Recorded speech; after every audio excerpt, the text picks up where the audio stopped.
Miro.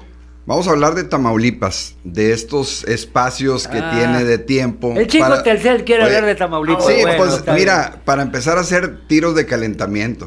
Mira, hombre. Son tiros de calentamiento, hombre, Sí. nada más. Son aproximaciones. Oye, Bueno, pues has estado muy activo, qué bárbaro. Pues sí, maestro, pues la verdad es que...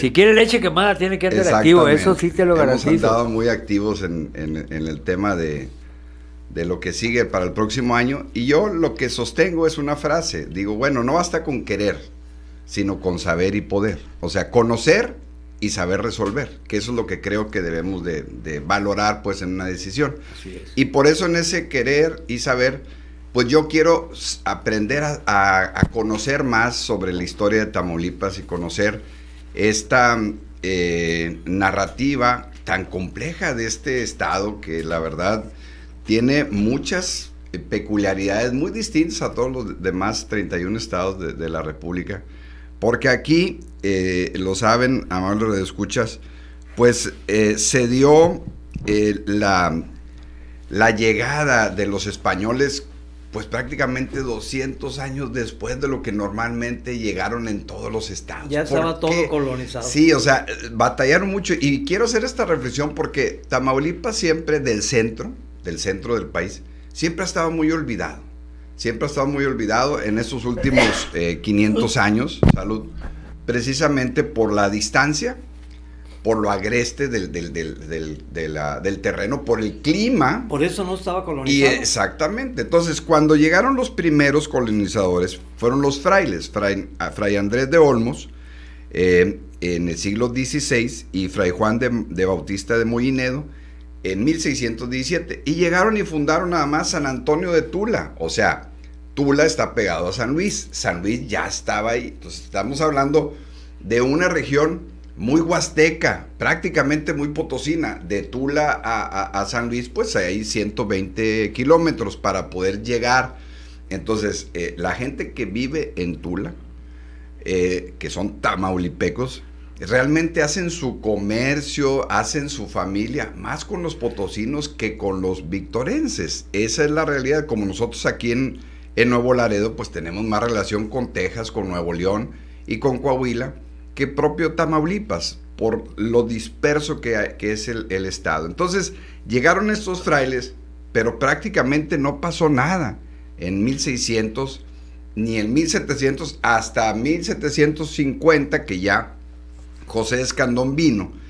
Y quiero hoy narrar la historia desde el punto de vista de cómo Tamaulipas siempre ha estado en la presencia nacional, aunque no por interés del centro, sino por capacidad, vocación de la gente y circunstancia de los tamaulipecos. Nada más para hacer la historia en la parte de la conquista, después de la conquista y que empieza la colonización, llega José Escandón, y obviamente pues fuimos el último estado que llegaron a colonizar. Batallaron mucho, traían gente de Aguascalientes, traían gente de San Luis, traían gente de Puebla, algunos de Nuevo León también, y no lograban poblar todo la costa del seno mexicano que le llamaban. ¿Ah, sí? Tuvieron que traer personas que estaban en cárceles, personas que tenían penas corporales, pues para animarlos a que vinieran acá a Tamaulipas. El enfrentamiento con los indios que vivían aquí durante muchos años, que les decían ellos los chichimecas allá del centro, pues era un enfrentamiento, un exterminio, una confrontación, una actividad bélica constante, porque como en Estados Unidos y en otras partes defendían su territorio. Entonces este proceso fue muy complejo y no se animaban realmente a venir, y batallaron mucho para colonizar Tamaulipas. Por eso ahora uno entiende la pérdida de Texas, la pérdida de Nuevo México, la pérdida de California, porque también estábamos desunidos. Bueno, esta era la última parte. Ya que llega José Escandón y termina en 1745, a 48, 50, termina con la última fundación aquí con nosotros, con San Agustín de Laredo. Y los que venían con él, todos eran del norte de España. Por ejemplo, José Escandón pues había nacido en Soto la Marina, España, por eso hay un Soto la Marina. y los otros habían nacido en un Reynosa, España, por eso también le pusieron Reynosa. La esposa de José Escandón se llamaba Josefa de Llera y por eso se llama Llera, ahí fue capital de Tamaulipas.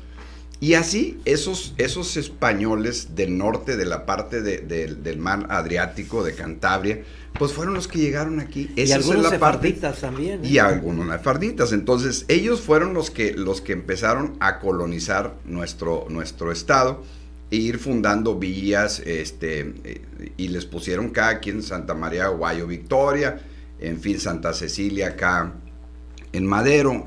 Y ellos fueron los que hicieron esta parte. Pero después de que ya termina ese proceso y nos acercamos un poco al movimiento de independencia, Félix María Calleja, que es un personaje que luchó contra Miguel Hidalgo y contra Morelos, era el que tenía el virrey como el acicate para atacar a los insurgentes. Era el látigo. Sí. Era el látigo. Aquí anduvo en Tamaulipas también. Lo recorrió y él, fíjense, hizo un censo aproximadamente de 30,000, 32,000 habitantes. Y él decía 32,000 habitantes con uso de razón. Él llamaba uso de razón pues a los que estaban de alguna manera alineados con la parte del imperio español. De la corona, sí. Y los otros pues no, decían que no había manera de controlarlos. O sea, la rebeldía de Tamaulipas es histórica.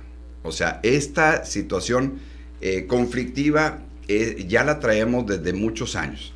Vino Alejandro von Humboldt, aquel que fue a las Islas Galápagos, aquel naturalista europeo que visitó. Decía que la región más transparente del aire, decía que... Sí, exactamente, que después la convirtió en novela Carlos Fuentes e hizo la novela, que aquí la hemos comentado, porque se maravilló de México, pero llegó a Tamaulipas y también hizo un censo y más o menos una diferencia de 3,000 habitantes con lo que decía Calleja.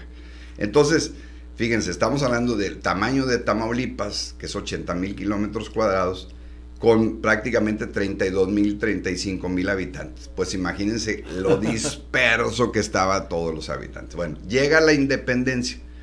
Y en la independencia, los tamaulipecos tenemos varios episodios interesantes. El primero con nuestro primer gobernador, José Bernardo Gutiérrez de Lara, que nació aquí en Nueva Ciudad Guerrero, que se llamaba Revillagigedo.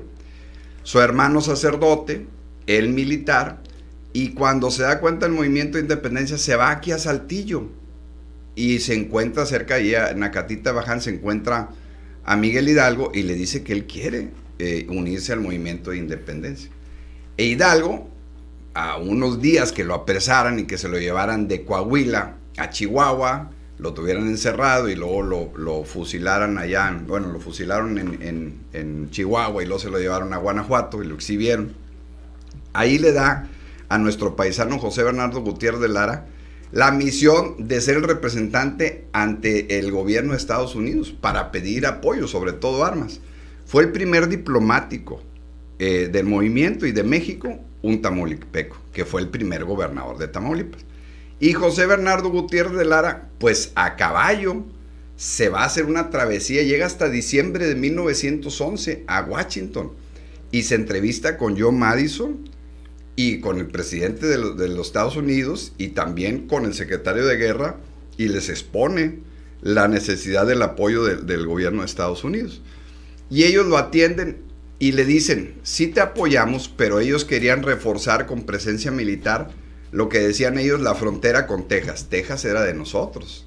Él pasa por San Antonio del Bejar, o sea, por San Antonio, Texas. Él ya conocía todos esos lugares, pasa por la Luisiana, que ya la habían vendido a los franceses, y se va hasta Washington. Es una travesía épica que aquí le he contado en libros que hay escritos de ellos. Entonces, y hay que pensar en lo que significa hacer todo ese recorrido. Sí, maestro, eso es lo que yo quiero significar. El cansancio. Exactamente. Y llegó en diciembre de 1811 el José Bernardo Gutiérrez de Lara, que es nuestro primer gobernador de Tamaulipas, y que está sus restos en el municipio de Santiago, Nuevo León, ahí en la iglesia, cuando pasan para Victoria, ahí está. Bueno, y esa fue la parte importante, unos hechos importantes de la independencia en Tamaulipas, y el otro es que aquí terminamos con el primer imperio. O sea, cuando Agustín de Iturbide se declara emperador, el primer emperador, y luego lo destierran. Él regresa por Soto la Marina. Sí. Y lo fusilan, lo agarran y lo fusilan en Padilla, en el municipio de Padilla. Entonces, en Tamaulipas, los tamaulipecos terminamos con el primer imperio. Así es. Esa es nuestra contribución al movimiento de independencia. Y la otra, la cuento rápido, Francisco Javier Mina. Ese personaje de español, nacido en Navarra, que llega a Soto la Marina, buscando apoyarnos, fíjense, con el movimiento de independencia, o sea, luchar contra sus paisanos para quitarnos el yugo español. Es una historia también muy rápida, porque, sí, porque no vivió mucho tiempo. Sí. Lo mataron acá en el Bajío, en Guanajuato. Es, Francisco Javier Mina, sí, es cierto. Javier con X, así se llama el aeropuerto de Tampico, precisamente, por él. Y entonces, eso son lo que pasó en la independencia. Y también de Tampico, y luego, por ahí sale el Granma. La primera expedición que lleva a Fidel Castro y a todos sus correligionarios de regreso a Cuba para iniciar la revolución. Por Tampico se da el primer vuelo aéreo aquí en México, sí. Pero el Granma sale por Veracruz. No, sale por Bueno, en Tampico, tengo entendido que salió de Tampico, ¿eh? No. En Tampico pasa otro dato importante. Ahí, después de que se consuma la independencia en 1821, en 1829... Isidro Barradas, un español, trata de reconquistar a la famosa invasión de Barradas. Sí, exactamente, y llega a Tampico. Y ahí lo defiende el general Mier y Terán y también el famosísimo Antonio López de Santa Anna. Entonces, ahí otra vez los tamaulipecos nos cubrimos de gloria porque evitamos una segunda invasión, una segunda conquista. Y luego ya en la época de la intervención francesa, pues también aquí en Tamaulipas se da defensas, y el personaje insignia de eso es Pedro J. Méndez. Pedro José Méndez, que fue muerto en un lugar que se llama Tantoyuquitan, cerca del Mante. Yo estuve ahí cuando fui presidente del Congreso haciéndole homenajes. Y ese es el representante del Tamaulipas en la intervención francesa. Y me estoy yendo rápido por episodios de la historia. Y luego en la revolución, pues Alberto Carrera Torres, el propio Laura Aguirre, y el propio, Luis Caballero, y el propio, el que hizo el reparto de tierras acá en Matamoros, en la hacienda de los Borregos, Lucio Blanco. Ellos tres, maestro. Ellos son los tres personajes representantes más importantes de la Revolución Mexicana, que unos eran convencionistas, están con la convención, y otros eran constitucionalistas. Entonces se dio ese episodio aquí en Tamaulipas. Te brincaste un detalle.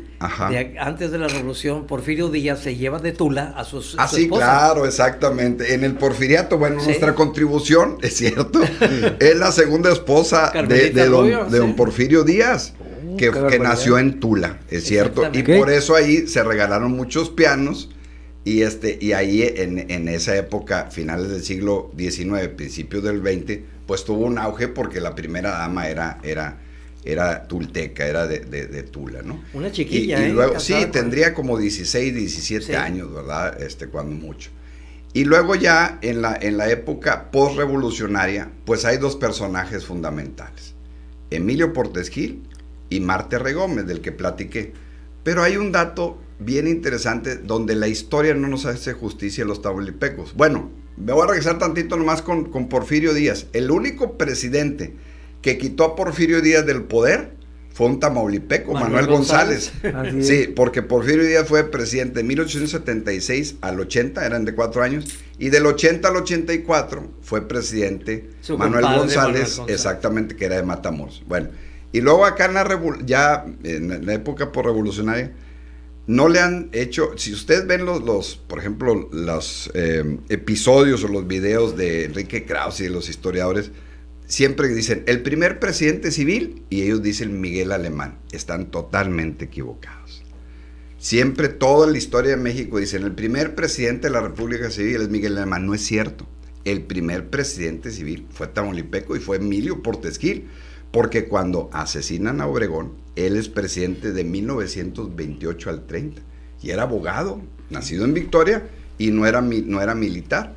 Entonces, él era un civil y fue el primer presidente civil de la República en la historia de nuestro país. Ese fue Portes Gil, tamaulipeco.